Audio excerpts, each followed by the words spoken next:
શું મિત્ર મજામાં? અરે બસ મજા. ઘણા ટાઈમ પછી આવ્યો.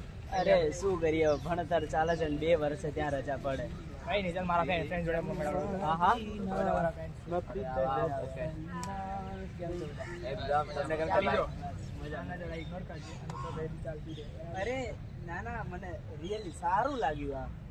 આ શ્લોક ગાન કરતા હતા અને કેટલી શાંતિ, અને આમ સાંભળતા જ કંઈક એવું થાય કે મગજની અંદર આમ શાંતિ છવાઈ ગઈ છે. ખરેખર જે બધા હા હા ખરેખર અમે તો કંટાળી જઈએ યાર. બકા તારે ઉભો રહો, વાત સાંભળ. તારે શાંતિ જ ત્યારે જોઈએ. આવ્યો ને એટલે તને એવું લાગે. તારે શાંતિ જ જોઈએ છે તું ને? અને અડધો કલાક એની જોડે રહીશ ને પછી શું જ કહી દે કે આ માટે પણ. તારે શાંતિ જ જોઈએ છે ને? એક કામ કર, તું યાર મસ્ત મસ્ત સોંગ સાંભળ.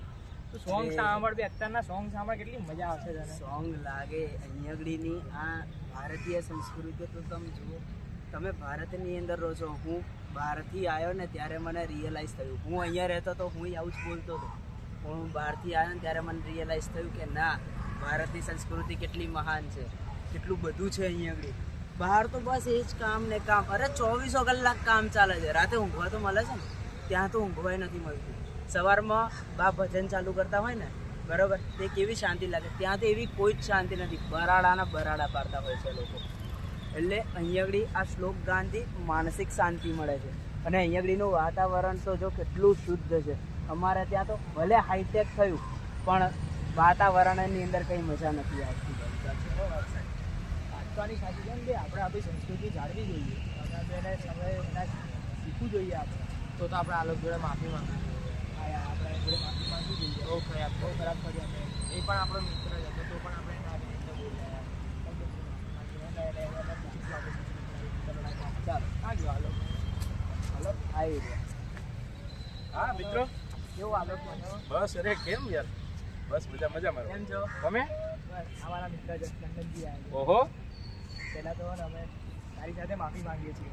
અરે કઈ વાત?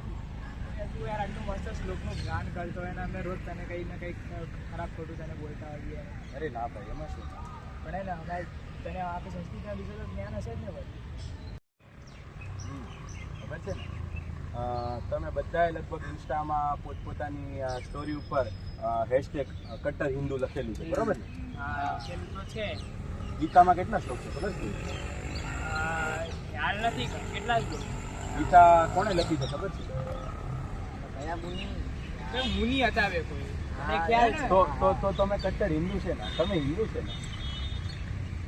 આપણા શાસ્ત્રો વિશે, આપણા ધર્મ વિશે, આપણી સંસ્કૃતિ વિશે તમને કંઈ ખબર નથી, અને તમારે ઇન્સ્ટાગ્રામ ઉપર હેશટેગ હિન્દુ ને આ બધું લખવું છે, તો કઈ રીતે ભેગું થાય? આમને જો, હું લગભગ સાંભળતો હતો અહીંયા પાછળ ઊભો હતો. એ વિદેશથી આવ્યા છે, છતાં એમને આપણી સંસ્કૃતિની આટલી અવેરનેસ છે, અને આપણે અહીં ઇન્ડિયામાં જ રહીને આપણી સંસ્કૃતિની નખત વાળતા હોઈએ. તારું કેવું એમ કે બાયોમાં આવા હેશટેગ ન લખવાય એમ? ના, હું એવું કે લખવાની કે કહેવાની ના નથી પાડતો, પણ આચરણમાં પણ કંઈક હોવું જોઈએ ને. વાણી તેવું વર્તન. એ તારો કહેવાનો તાત્પર્ય એમ છે કે આપણે આપણી સંસ્કૃતિ વિશે જાણવું જોઈએ અને તેને પાડવી પણ જોઈએ. યસ, આપણી સંસ્કૃતિ, આપણી ધરોહર છે, આપણી માં છે, તો માને જો સંતાનો જ નહીં સાચવે તો કોણ સાચવશે?